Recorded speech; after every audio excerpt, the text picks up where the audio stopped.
Japanese shared these poems with each other. They had contests, they had friends. He had more friends than you think.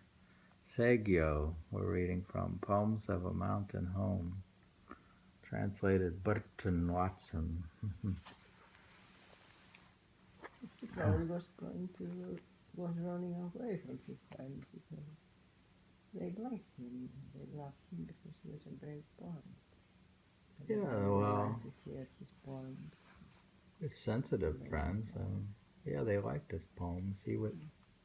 He wasn't completely obscure in his lifetime. He was popular and in the collections, even the collection of his lifetime, I think. But anyways, we're still finishing love poems. Part 11. My thoughts keep growing lusher like summertime weeds. Though the sadness of autumn's the fight I know lies ahead.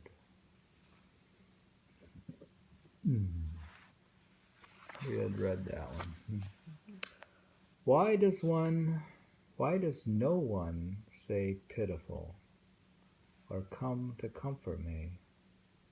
In the house where I long for my love, the wind blows over the reeds.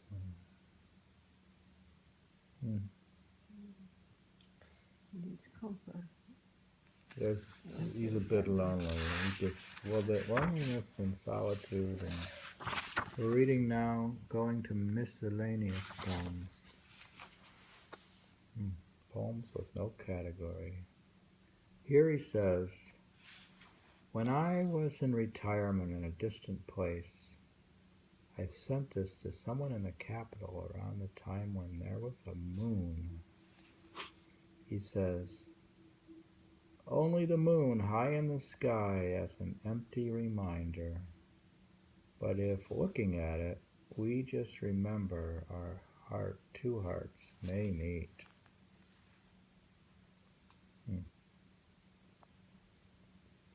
In the Shinko Kinsu, this is included among the love poems without knowing more about the identity of the person addressed. However, it is impossible to say if it deals with love or friendship. It's impossible for that translator.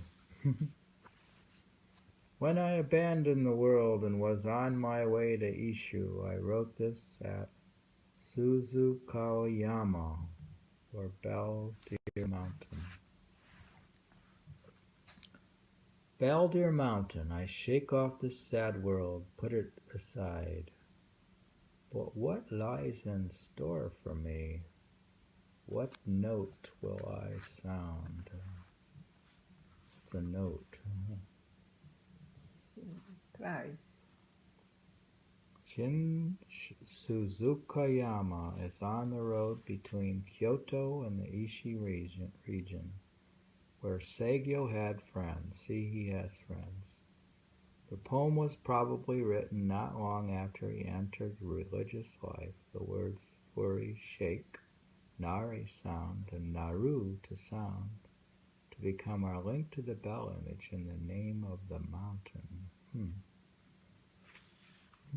How is that linked in the name of the mountain? Oh, the Baldir Mountain. Here he says, Baldir Mountain, I shake off this sad world. Put it aside, but what lies in store for me? What note will I sound? You see, bell means the bells, actually. The bell makes a sound, maybe. Yeah. Himself, he takes the whole space as an instrument that records the sound, plays the sounds out.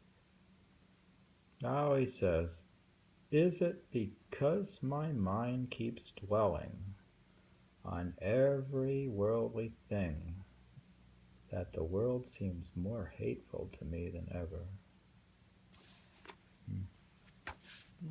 don't supposed to do, I don't think so. To dwell on material things. So far away, and you see how, that's why they say that it's not easy for people who really go away of the world to detach from the world, because it stays in their mind. Yeah. And really gives them, they really have a hard time. He was having trouble with his mindfulness practice. The thoughts that have the power. Way not back. The things themselves. So here he is, way back in the 12th century. He's working on his mindfulness meditation many years prior to Kabat-Zinn. Many years after studying Buddhism, says, is it because my mind keeps dwelling on every worldly thing that the world seems more hateful to me than ever? Next poem. On my way to Den-no-ji, I was rained on and asked for lodging at a place called Oguchi. On being refused, I wrote this. It's hard to despise the whole world as a borrowed lodging, but that you should begrudge me even one night's such lodging. Begrudging. He didn't get a place to stay. Lodging. It's interesting. It says Tenji is a Shinto-nanjo temple in present-day Osaka. Oguchi was a port on the Yodo River near Osaka where travelers frequently stop. It's famous for its brothels. It says, it is hard to despise the whole world as a borrowed lodging, but that you should begrudge me even one night's such lodging. Why did they? It doesn't say. In the other book, you remember he goes to a temple and they don't give him any lodging.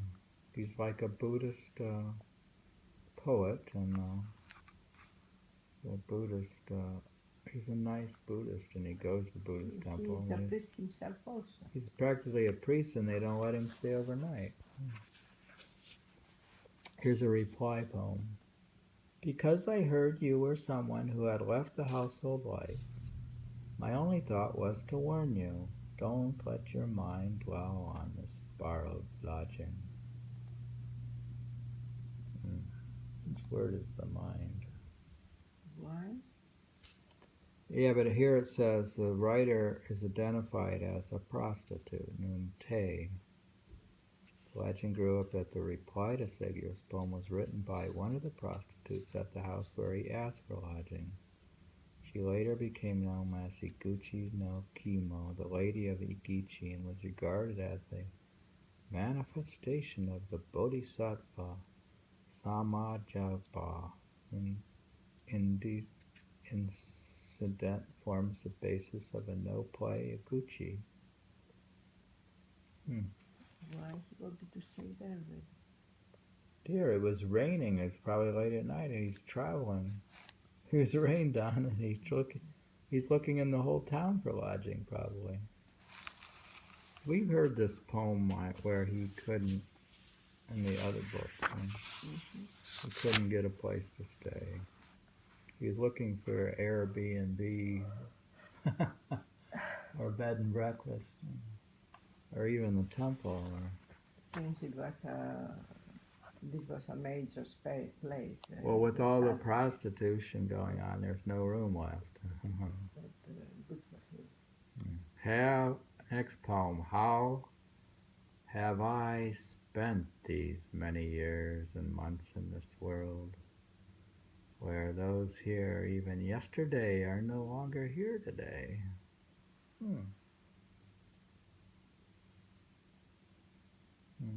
How have I spent these many years and months in this world, where those here even yesterday are no longer here today?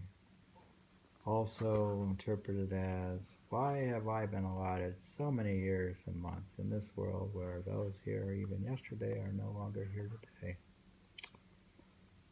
What's he feeling there? Why is he still alive, or I don't know how long he lived. I guess it says that he lived to be 72. It's pretty long, I guess.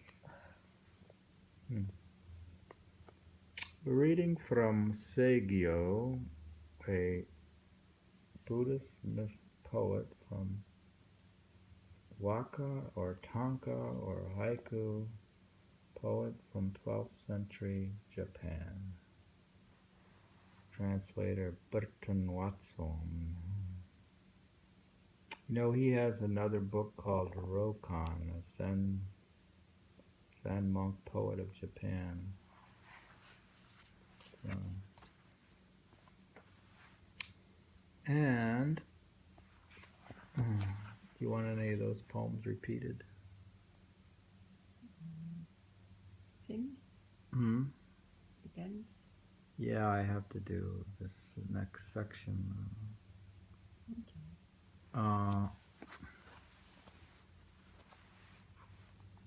So we were saying, do you have any other comments?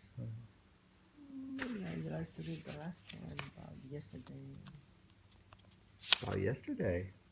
How have I spent these many years and months in this world, where those here even yesterday are no longer here today?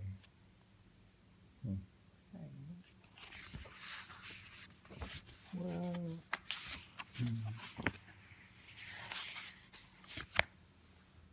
all right, so this is part 11. Double duty, part 11.